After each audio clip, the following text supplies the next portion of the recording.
सियावर रामचंद्र की जय। सियावर रामचंद्र की जय। श्रद्धेय मंच, सभी संत एवं ऋषिगण, यहाँ उपस्थित और विश्व के कोने कोने में हम सबसे साथ जुड़े हुए सभी राम भक्त, आप सबको प्रणाम, आप सबको राम राम।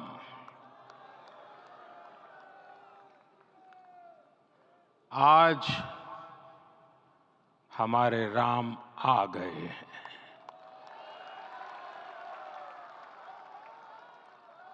सदियों की प्रतीक्षा के बाद हमारे राम आ गए हैं। सदियों का अभूतपूर्व धैर्य, अनगिनत बलिदान, त्याग और तपस्या के बाद हमारे प्रभु राम आ गए हैं। इस शुभ घड़ी की आप सभी को, समस्त देशवासियों को बहुत बहुत बधाई। मैं अभी गर्भगृह में ईश्वरीय चेतना का साक्षी बनकर आपके सामने उपस्थित हुआ हूं। कितना कुछ कहने को है, लेकिन कंठ अवरुद्ध है। मेरा शरीर अभी भी स्पंदित है, चित्त अभी भी उस पल में लीन है।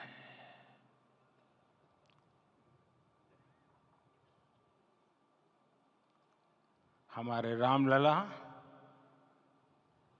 अब टेंट में नहीं रहेंगे।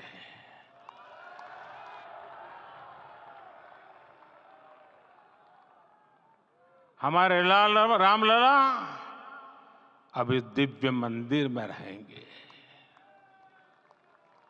मेरा पक्का विश्वास है, अपार श्रद्धा है कि जो घटित हुआ है, इसकी अनुभूति देश के, विश्व के कोने कोने में राम भक्तों को हो रही होगी। ये क्षण अलौकिक है, ये पल पवित्रतम है।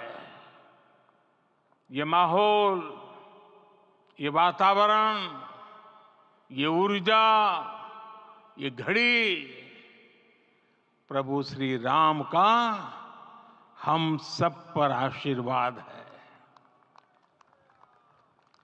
22 जनवरी 2024 का ये सूरज एक अद्भुत आभा लेकर आया है। 22 जनवरी 2024 ये कैलेंडर पर लिखी एक तारीख नहीं, ये एक नए काल चक्र का उद्गम है।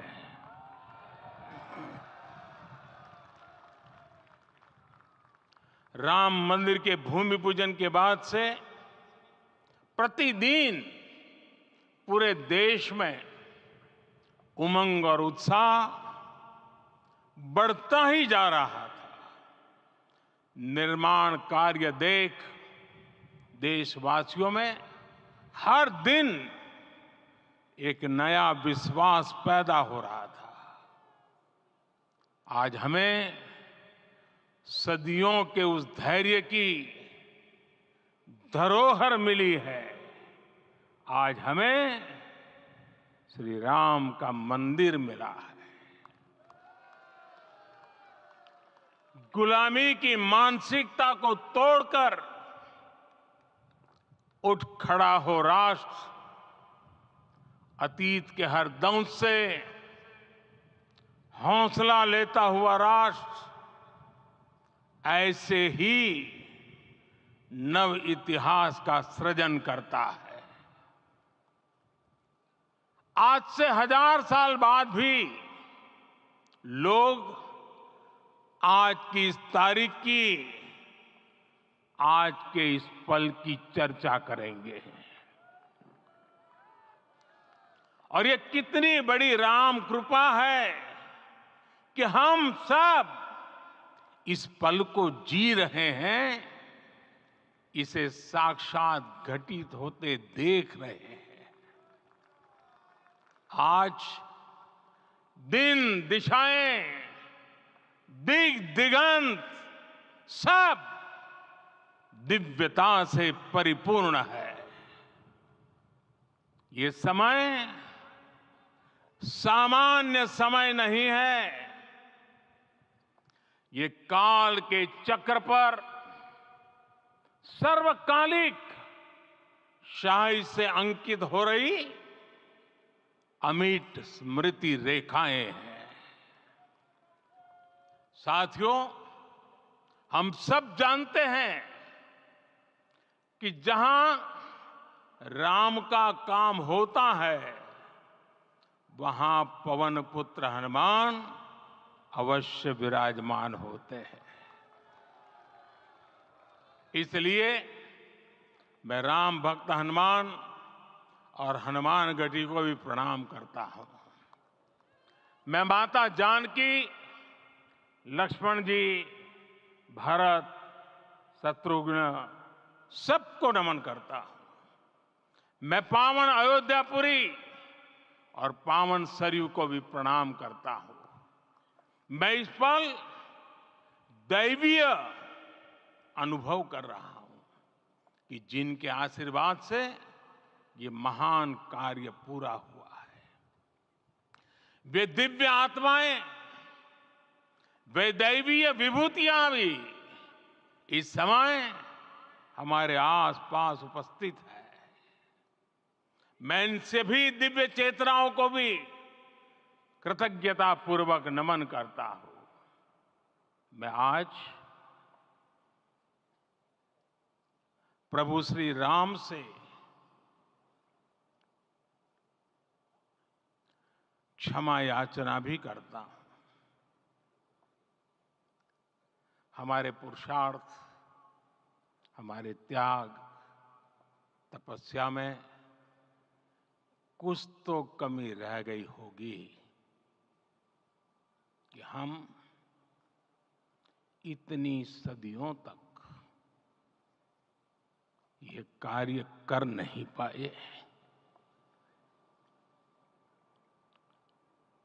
आज वो कमी पूरी हुई है।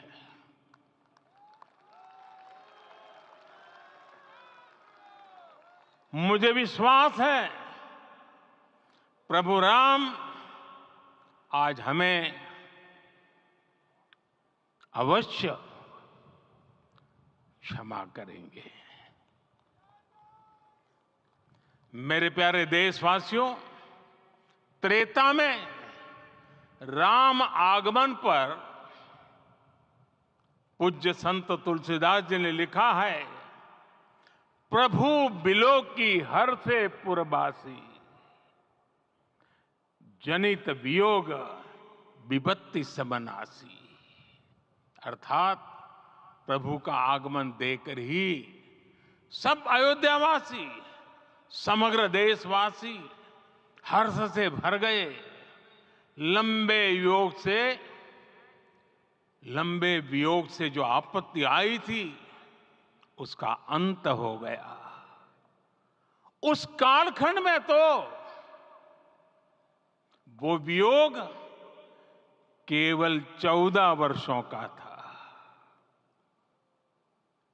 तब भी इतना असह्य था। इस युग में तो अयोध्या और देशवासियों ने सैकड़ों वर्षों का वियोग सहा है। हमारी कई कई पीढ़ियों ने वियोग सहा है। भारत के तो संविधान में उसकी पहली प्रति में भगवान राम विराजमान है। संविधान के अस्तित्व में आने के बाद भी दशकों तक प्रभु श्री राम के अस्तित्व को लेकर कानूनी लड़ाई चली।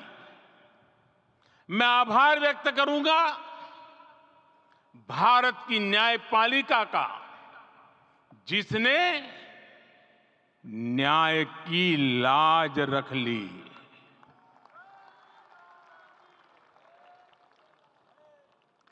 न्याय के पर्याय प्रभु राम का मंदिर भी न्यायबद्ध तरीके से ही बना। साथियों, आज गांव-गांव में एक साथ कीर्तन संकीर्तन हो रहे हैं। आज मंदिरों में उत्सव हो रहे हैं, स्वच्छता अभियान चलाए जा रहे हैं। पूरा देश आज दीपावली मना रहा है। आज शाम घर घर राम ज्योति प्रज्वलित करने की तैयारी है। कल मैं श्री राम के आशीर्वाद से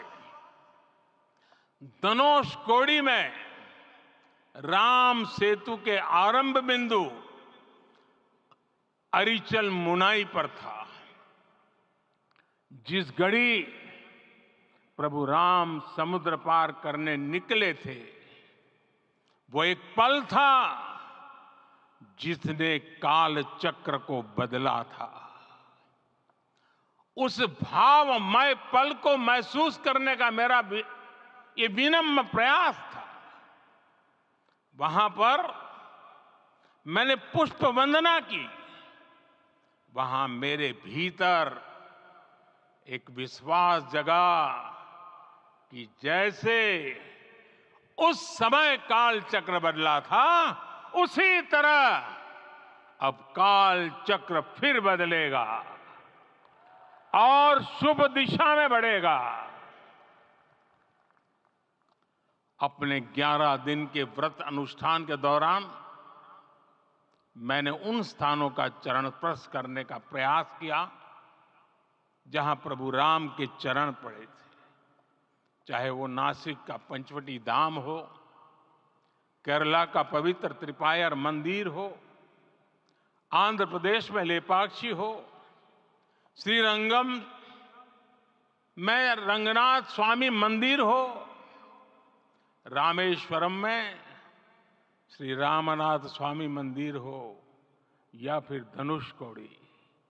मेरा सौभाग्य है कि इसी पुनीत पवित्र भाव के साथ मुझे सागर से सरयू तक की यात्रा का अवसर मिला।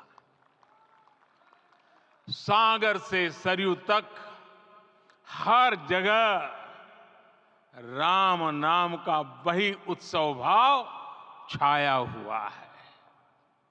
प्रभु राम तो भारत की आत्मा के कण कण से जुड़े हुए हैं।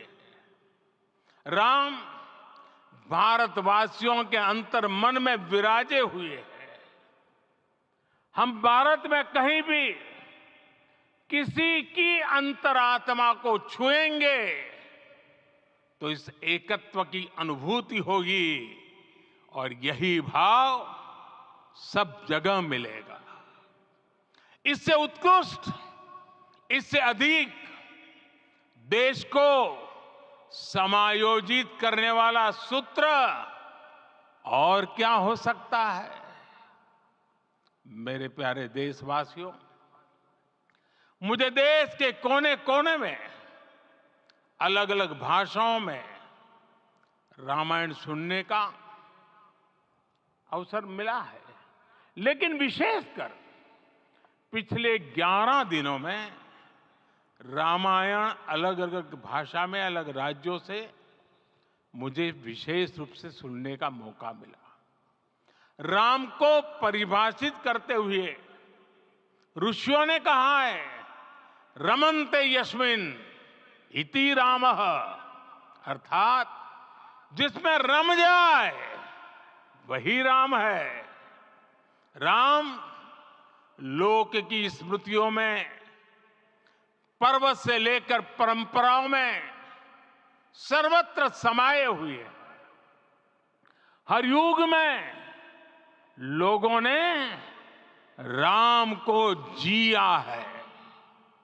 हर युग में लोगों ने अपने अपने शब्दों में अपनी अपनी तरह से राम को अभिव्यक्त किया है। और ये राम रस जीवन प्रवाह की तरह निरंतर बहता रहता है। प्राचीन काल से भारत के हर कोने के लोग राम रस का आचमन करते रहे हैं। राम कथा असीम है और रामायण भी अनंत है। राम के आदर्श, राम के मूल्य, राम की शिक्षाएं सब जगह एक समान है। प्रिय देशवासियों, आज इस ऐतिहासिक समय में देश उन व्यक्तित्वों को भी याद कर रहा है जिनके कार्य और समर्पण की वजह से आज हम ये शुभ दिन देख रहे हैं। राम के इस काम में कितने ही लोगों ने त्याग और तपस्या की पराकाष्ठा करके दिखाई है। उन अनगिनत राम भक्तों के, उन अनगिनत कार सेवकों के और उन अनगिनत संत महात्माओं के हम सब ऋणी हैं। साथियों, आज का ये अवसर उत्सवता का क्षण तो है ही, लेकिन इसके साथ ही यह क्षण भारतीय समाज की परिपक्वता के बोध का भी क्षण है। हमारे लिए ये अवसर सिर्फ विजय का नहीं, विनय का भी है। दुनिया का इतिहास साक्षी है कि कई राष्ट्र अपने ही इतिहास में उलझ जाते हैं। ऐसे देशों ने जब भी अपने इतिहास की उलझी हुई गांठों को खोलने का प्रयास किया, उन्हें सफलता पाने में बहुत कठिनाई आई, बल्कि कई बार तो पहले से ज्यादा मुश्किल परिस्थितियां बन गई। लेकिन हमारे देश ने इतिहास की इस गांठ को जिस गंभीरता और भावुकता के साथ खोला है, वो ये बताती है कि हमारा भविष्य हमारे अतीत से बहुत सुंदर होने जा रहा है। वो भी एक समय था जब कुछ लोग कहते थे कि राम मंदिर बना तो आग लग जाएगी। ऐसे लोग भारत के सामाजिक भाव की पवित्रता को नहीं जान पाए। रामलला के इस मंदिर का निर्माण भारतीय समाज के शांति, धैर्य, आपसी सद्भाव और समन्वय का भी प्रतीक है। हम देख रहे हैं ये निर्माण किसी आग को नहीं, बल्कि ऊर्जा को जन्म दे रहा है। राम मंदिर समाज के हर वर्ग को एक उज्जवल भविष्य के पथ पर बढ़ने की प्रेरणा लेकर आया है। मैं आज उन लोगों से आह्वान करूंगा, आइए आप महसूस कीजिए, अपनी सोच पर पुनर्विचार कीजिए। राम आग नहीं है, राम ऊर्जा है। राम विवाद नहीं, राम समाधान है।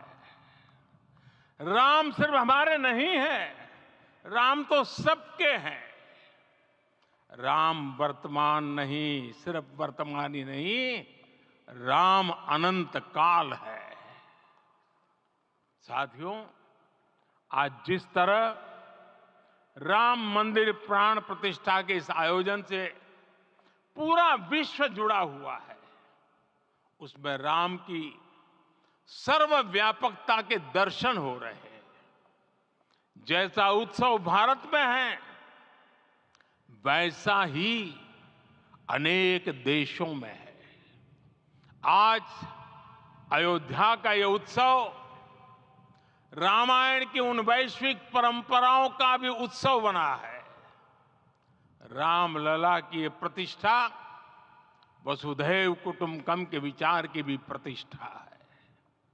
साथियों, आज अयोध्या में केवल श्री राम के विग्रह रूप की प्राण प्रतिष्ठा नहीं हुई है, ये श्री राम के रूप में साक्षात भारतीय संस्कृति के प्रति अटूट विश्वास की भी प्राण प्रतिष्ठा है। ये साक्षात मानवीय मूल्यों और सर्वोच्च आदर्शों की भी प्राण प्रतिष्ठा है। इन मूल्यों की, इन आदर्शों की आवश्यकता आज संपूर्ण विश्व को है। सर्वे भवन्तु सुखिनः, ये संकल्प हम सदियों से दोहराते आए हैं। आज उसी संकल्प को राम मंदिर के रूप में साक्षात आकार मिला है। ये मंदिर मात्र एक देव मंदिर नहीं है, ये भारत की दृष्टि का, भारत के दर्शन का, भारत के दिग्दर्शन का मंदिर है। ये राम के रूप में राष्ट्र चेतना का मंदिर है।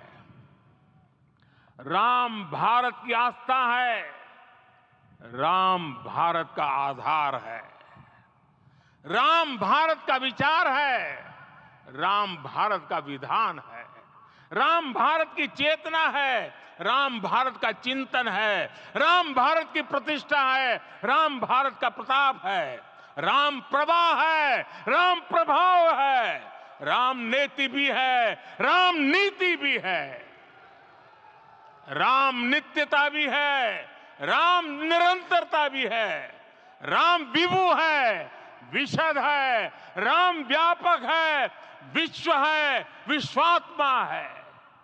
और इसलिए जब राम की प्रतिष्ठा होती है तो उसका प्रभाव वर्षों या शताब्दियों तक ही नहीं होता, उसका प्रभाव हजारों वर्षों के लिए होता है। महर्षि वाल्मीकि ने कहा है, राज्यम 10 सहस्त्राणि प्राप्य वर्षाणि राघव, अर्थात राम 10,000 वर्षों के लिए राज्य पर प्रतिष्ठित हुए, यानी हजारों वर्षों के लिए राम राज्य स्थापित हुआ। जब त्रेता में राम आए थे तब हजारों वर्षों के लिए राम राज्य की स्थापना हुई थी। हजारों वर्षों तक राम विश्व पथ प्रदर्शन करते रहे थे। और इसलिए मेरे प्यारे देशवासियों, आज अयोध्या भूमि हम सभी से, प्रत्येक राम भक्त से, प्रत्येक भारतीय से कुछ सवाल कर रही है। श्री राम का भव्य मंदिर तो बन गया, अब आगे क्या? सदियों का इंतजार तो खत्म हो गया, अब आगे क्या? आज के इस अवसर पर जो दैवीय आत्माएं हमें आशीर्वाद देने के लिए उपस्थित हुई हैं, हमें देख रही हैं, उन्हें क्या हम ऐसे ही विदा करेंगे? नहीं, कदापि नहीं। आज मैं पूरे पवित्र मन से महसूस कर रहा हूं कि काल चक्र बदल रहा है।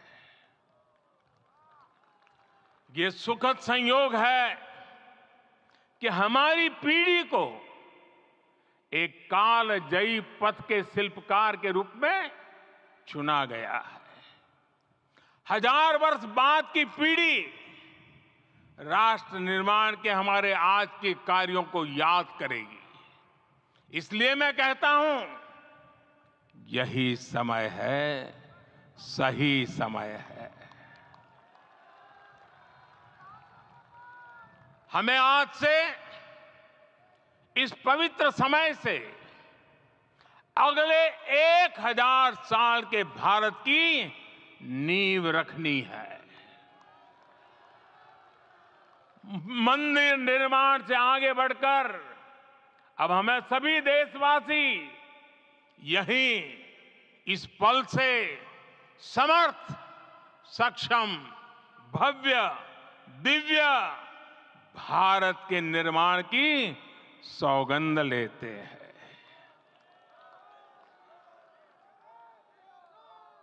राम के विचार मानस के साथ ही जनमानस में भी हो, यही राष्ट्र निर्माण की सीढ़ी है। साथियों, आज के युग की मांग है कि हमें अपने अंतःकरण को विस्तार देना होगा। हमारी चेतना का विस्तार देव से देश तक, राम से राष्ट्र तक होना चाहिए। हनुमान जी की भक्ति, हनुमान जी की सेवा, हनुमान जी का समर्पण, ये ऐसे गुण हैं जिन्हें हमें बाहर नहीं खोजना पड़ता। प्रत्येक भारतीय में भक्ति, सेवा और समर्पण के भाव समर्थ, सक्षम, भव्य, दिव्य भारत का आधार बनेंगे। और यही तो है देव से देश और राम से राष्ट्र की चेतना का विस्तार। दूर सुदूर जंगल में, कुटिया में जीवन गुजारने वाली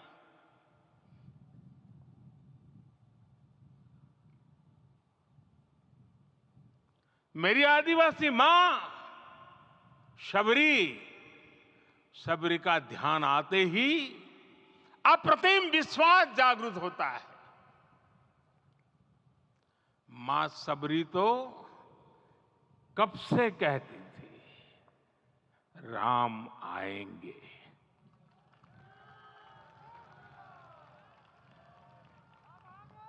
प्रत्येक भारतीय में जन्मा यही विश्वास समर्थ, सक्षम, भव्य भारत का आधार बनेगा। और यही तो है देव से देश और राम से राष्ट्र की चेतना का विस्तार। हम सब जानते हैं कि निषाद राज की मित्रता सभी बंधनों से परे है। निषाद राज का राम के प्रति सम्मोहन, प्रभु राम का निषाद राज के लिए अपनापन कितना मौलिक है। सब अपने हैं, सभी समान है। प्रत्येक भारतीय में अपनत्व की, बंधुत्व की ये भावना समर्थ, सक्षम, भव्य, दिव्य भारत का आधार बनेगी। और यही तो है देव से देश और राम से राष्ट्र की चेतना का विस्तार। साथियों, आज देश में निराशा के लिए रत्ती भर भी स्थान नहीं है। मैं तो बहुत सामान्य हूं, मैं तो बहुत छोटा हूं। अगर कोई ये सोचता है तो उसे गिलहरी के योगदान को याद करना चाहिए।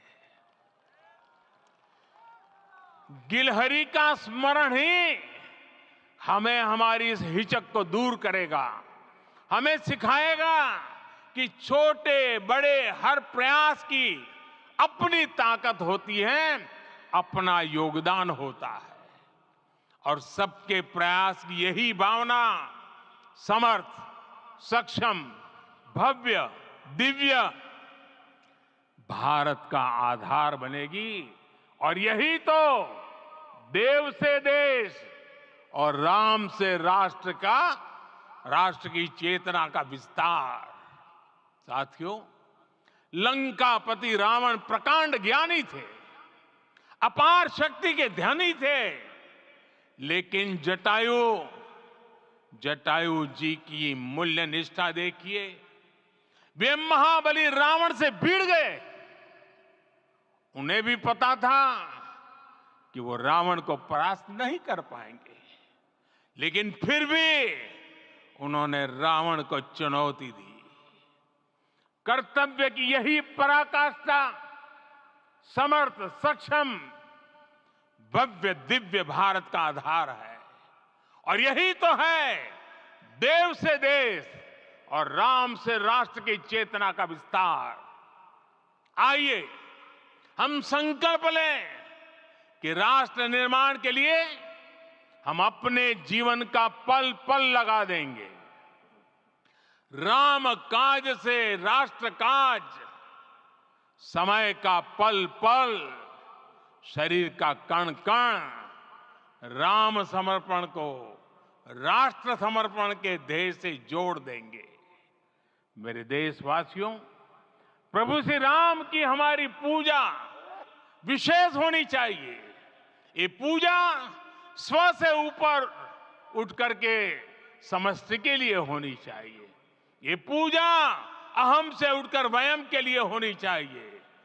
प्रभु को जो भोग चढ़ेगा वो विकसित भारत के लिए हमारे परिश्रम की पराकाष्ठा का प्रसाद भी होगा। हमें नित्य पराक्रम, पुरुषार्थ, समर्पण का प्रसाद प्रभु राम को चढ़ाना होगा।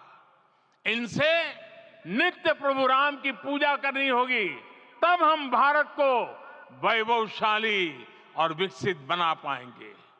मेरे प्यारे देशवासियों, ये भारत के विकास का अमृत काल है। आज भारत युवा शक्ति की पूंजी से भरा हुआ है, ऊर्जा से भरा हुआ है। ऐसी सकारात्मक परिस्थितियां फिर न जाने कितने समय बाद बनेगी। हमें अब चूकना नहीं है, हमें अब बैठना नहीं है। मैं अपने देश के युवाओं से कहूंगा, आपके सामने हजारों वर्ष की परंपरा की प्रेरणा है। आप भारत की उस पीढ़ी का प्रतिनिधित्व करते हैं जो चांद पर तिरंगा लहरा रही है। वो 15 लाख किलोमीटर की यात्रा करके सूर्य के पास जाकर मिशन आदित्य को सफल बना रही है। जो आसमान में तेजस और सागर में विक्रांत का परचम लहरा रही है। अपनी विरासत पर गर्व करते हुए आपको भारत का नव प्रभात लिखना है। परंपरा की पवित्रता और आधुनिकता की अनंतता, दोनों ही पथ पर चलते हुए भारत समृद्धि के लक्ष्य तक पहुंचेगा। मेरे साथियों, आने वाला समय अब सफलता का है। आने वाला समय अब सिद्धि का है। ये भव्य राम मंदिर साक्षी बनेगा भारत के उत्कर्ष का, भारत के उदय का। ये भव्य राम मंदिर साक्षी बनेगा भव्य भारत के अभ्युदय का, विकसित भारत का। ये मंदिर सिखाता है कि अगर लक्ष्य सत्य प्रमाणित हो, अगर लक्ष्य सामूहिकता और संगठित शक्ति से जन्मा हो, तब उस लक्ष्य को प्राप्त करना असंभव नहीं है। ये भारत का समय है और भारत अब आगे बढ़ने वाला है। शताब्दियों की प्रतीक्षा के बाद हम यहां पहुंचे हैं। हम सब ने इस युग का, इस कालखंड का इंतजार किया है। अब हम रुकेंगे नहीं, हम विकास की ऊंचाई पर जाकर ही रहेंगे। इसी भाव के साथ रामलला के चरणों में प्रणाम करते हुए आप सभी को बहुत बहुत शुभकामनाएं। सभी संतों के चरणों में मेरे प्रणाम। सियावर रामचंद्र की, सियावर रामचंद्र की, सियावर रामचंद्र की।